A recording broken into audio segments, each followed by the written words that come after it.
criminal offenses. The right of the prosecution and punishment for a crime is one of the attributes that by natural law belong to the sovereign power, instinctively charged by the common will of the member of the society to look after, guard, and defend the interests of the community. The individual and social rights and liberties of every citizen and guarantee of the exercise of his right, as cited in U.S. versus Pablo. So, the right and punishment of the crime is one of the natural attributes. Okay? One of the attributes that are embodied in the natural law for every sovereign state. So, that is the power to define and punish crime. You will notice if the question is which entity of the government has the power to define and punish crime. Okay? The state, okay, through the legislative department has the power to enact laws, to define and make punishment for a particular crime committed. Okay? The Congress. Okay? The Congress has the power to enact laws and define crimes. Define and punish crime. Now, this of course is because of the sovereign or police power of the state.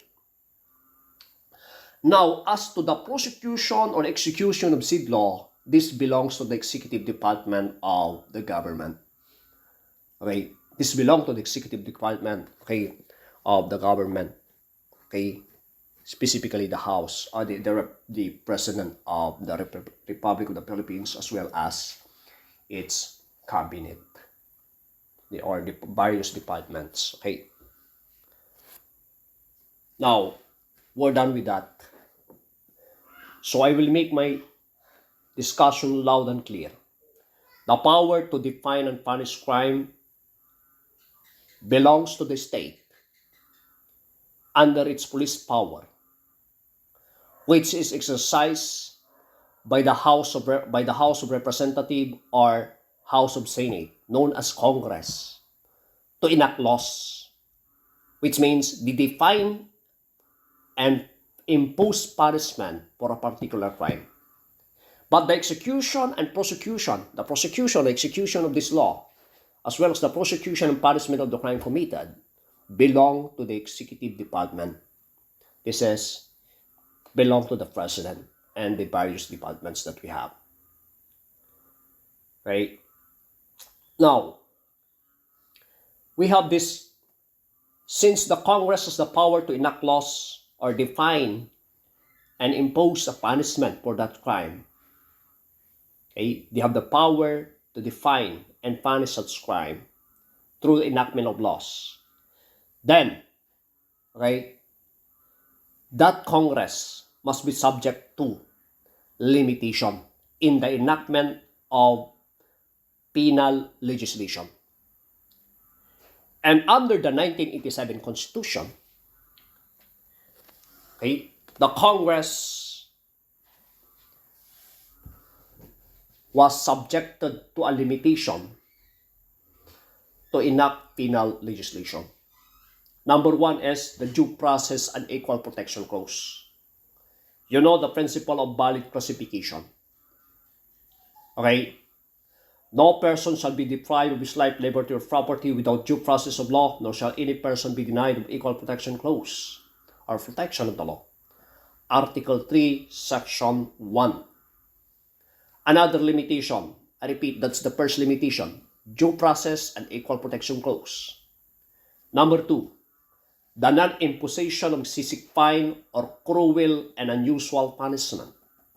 That's Article 3, Section 19, Paragraph 1. What does it say? Excessive fine shall not be imposed, nor cruel, degrading, or inhuman punishment inflicted. Neither shall the death penalty be imposed, unless for compelling reason involving heinous crime. The Congress hereafter provide for it. any death penalty already imposed shall be reduced to reclusion perpetua. Let's go to number 3 limitation. Ex post facto law or bill of attainder. No ex post facto law or bill of attainder shall be enacted. Article 3, Section 2. These are very beautiful limitations imposed upon the Congress whenever they enact penal legislation, whether that is the amendment of the revised penal code or special laws as the case may be. Now let's go to the first limitation on the principle of due process of law. Due process of law or due process is comprised of two components. The substantive due process, which requires the intrinsic validity of the law in interfering with the right of the person to his life, liberty, or property, and the procedural due process of law, which consists of the two basic rights of notice and hearing, as well as the guarantee of being heard by an impartial and competent tribunal. Due process of law requires that the accused must be heard in court of competent jurisdiction.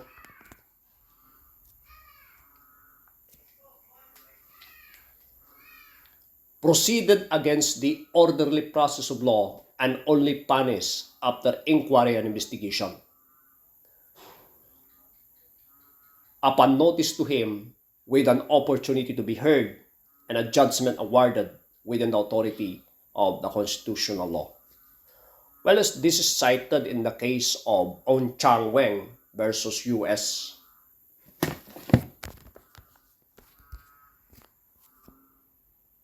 So what I have discussed is the first limitation, that is due process, and it has said two component part: the substantive due process and the procedural due process. I'll be discussing the equal protection law, which is part of the first limitation, the second limitation, as well as the third limitation in my next video. Please wait.